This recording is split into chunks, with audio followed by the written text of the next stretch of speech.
সময় 2026-এর ফেব্রুয়ারি মাসে যে ঘোষণা করা হয়েছে তাকে স্বাগত জানাচ্ছে।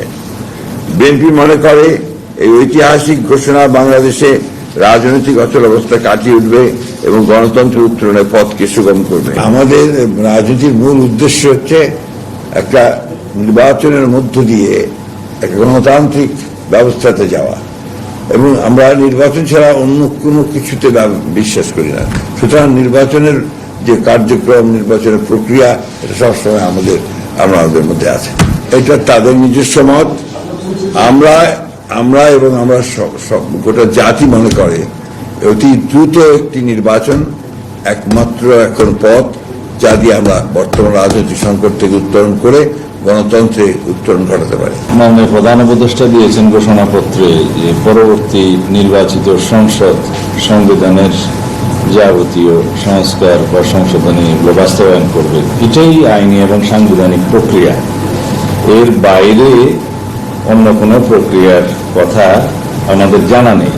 আর সংস্কার কমিশন এবং জাতীয় ঐকমত্য কমিশনের সাথে দীর্ঘ ধারাবাহিক আলোচনায় দ্বিতীয় পর্বের আলোচনা শেষে যে সমস্ত বিষয়ে ঐকমত্য প্রতিষ্ঠিত হয়েছে সেগুলো সনদ আকারে জুলাই জাতীয় সনদ 2025 এই নামে সেটা সংকলিত করে সকল পক্ষের রাজনৈতিক দলসমূহের স্বাক্ষরের জন্য এখনই প্রদান করা হবে। আমরা আগেই আমাদের বক্তব্য দিয়েছি যে আমরা সেই স্বাক্ষরের জন্য প্রস্তুত আছি, এবং সেটা বাস্তবায়নের প্রক্রিয়া নিয়ে অনেকেই বিভিন্ন রকমের বক্তব্য দিতে পারে, সেগুলো নিয়ে আলোচনা হতে পারে। তবে মাননীয় প্রধান উপদেষ্টা ঘোষণাপত্রের মধ্যে যেটা উল্লেখ করেছেন এটাই হচ্ছে একমাত্র বৈধ প্রক্রিয়া, যে নির্বাচিত সংসদ পরবর্তী সংসদে সাংবিধানিক সকল সংস্কার এগুলো পরিপূরণ করবেন। যারা হতাশ হয় তারা সারা জীবনে হতাশ থাকে। আনুষ্ঠানিক প্রতিক্রিয়া হয়তো তারা এখনো দেয়নি, তাৎক্ষণিক প্রতিক্রিয়া তারা বলেছে। তা আমরা আশা করব তারা একটা পজিটিভ দৃষ্টিভঙ্গি নিয়ে এই জাতীয় সংকটের এবং গণতান্ত্রিক উত্তরণের পথটাকে পরিষ্কার করবে, এটা আমরা আশাবাদ ব্যক্ত করি। 3 মাসে আপনার 91-তে আপনার নির্বাচন হয়েছে, তখন একটা ছাত্র গণ অভ্যুত্থানের পরে সে নির্বাচন হয়েছিল।